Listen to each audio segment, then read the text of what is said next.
అందరిని ఇన్వాల్వ్ చేసి ఈ కార్యక్రమంలో పాల్పంచుకునే కార్యక్రమం చేసేందుకు వారికి నేను మనస్ఫూర్తిగా అభినందిస్తా ఉన్నాను. మీ అందరికీ తెలిసిందే, సింగరేణి కాలనీస్ అంటేనే ఉమ్మడి ఖమ్మం జిల్లా. సింగరేణి కాలనీస్ అంటే గోదావరి నది పరివాహక ప్రాంతం మొత్తం కూడా విస్తరించినటువంటి గనులు ఇవి. ఒకప్పుడు సింగరేణి కాలనీస్ అంటే ఉద్యోగాల గనిగా కూడా పిలిచేవాళ్ళు. ఎందుకంటే సింగరేణి కాలనీస్లో ఆయా ప్రాంతాల్లో, స్థానిక ప్రాంతాల్లో దాదాపు 1,05,000 పైబడి ఉద్యోగాలు సింగరేణి కాలనీస్లో స్థానికులు పనిచేస్తూ జీవన భృతి పొందుతూ ఆయా కుటుంబాలు జీవనం సాగించినటువంటి విషయం మనందరికీ తెలిసిందే.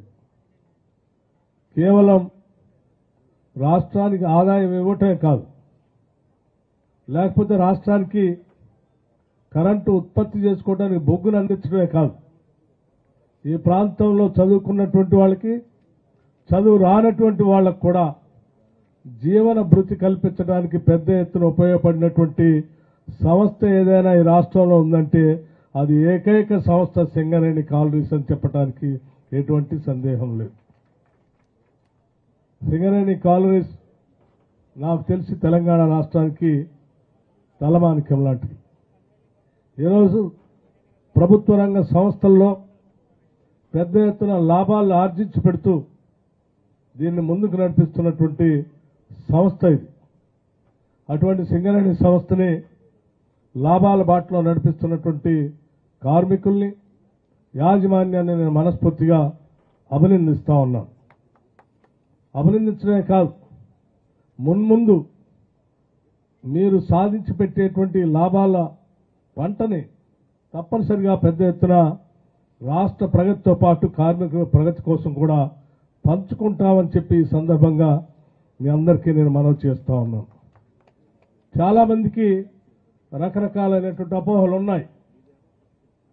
ఎందుకంటే గత 10 సంవత్సరాలుగా ఈ రాష్ట్రాన్ని పాలించినటువంటి ఆనాటి టీఆర్ఎస్ ప్రభుత్వం సింగరేణి కాలనీస్ గురించి గొప్పలు చెప్తూ మాటలు చెప్పిందే తప్ప సింగరేణి కాలనీస్ సంబంధించిన అభివృద్ధి గురించి కానీ, అందులో పనిచేస్తున్నటువంటి కార్మిక సోదరుల గురించి కానీ ఏమాత్రం చేయలేదని చెప్పడానికి నాకు ఎటువంటి సందేహం లేదు. అలా చేయకపోవటం వల్లనే ఈరోజు సింగరేణికి సంబంధించినటువంటి ఉద్యోగుల సంఖ్య తగ్గిపోయిందని చెప్పడానికి కూడా నాకు ఎటువంటి సందేహం లేదు. రాష్ట్రాలు, ప్రభుత్వాలు, ముఖ్యంగా భారతదేశ ప్రభుత్వం ఇది వెల్ఫేర్ స్టేట్. భారత రాజ్యాంగం ప్రకారం మన రాష్ట్రం సంక్షేమ రాజ్యం, సంక్షేమ రాష్ట్రం.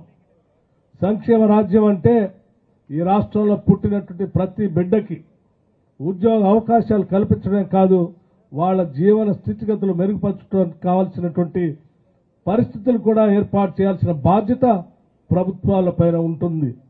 అందులో భాగంగానే ఈరోజు ఇందిరమ్మ రాజ్యంగా ఉన్నటువంటి కాంగ్రెస్ ప్రభుత్వం తప్పనిసరిగా ఈ రాష్ట్రంలో పుట్టినటువంటి ప్రతి బిడ్డకి ఉద్యోగ అవకాశాలు కల్పించడం కోసం ఆ శాయశక్తుల ఈ ప్రభుత్వం కట్టుబడి ఉంది అని చెప్పడానికి నాకు ఎటువంటి సందేహం కానీ లేకపోతే రెండో ఆలోచన కానీ లేదు.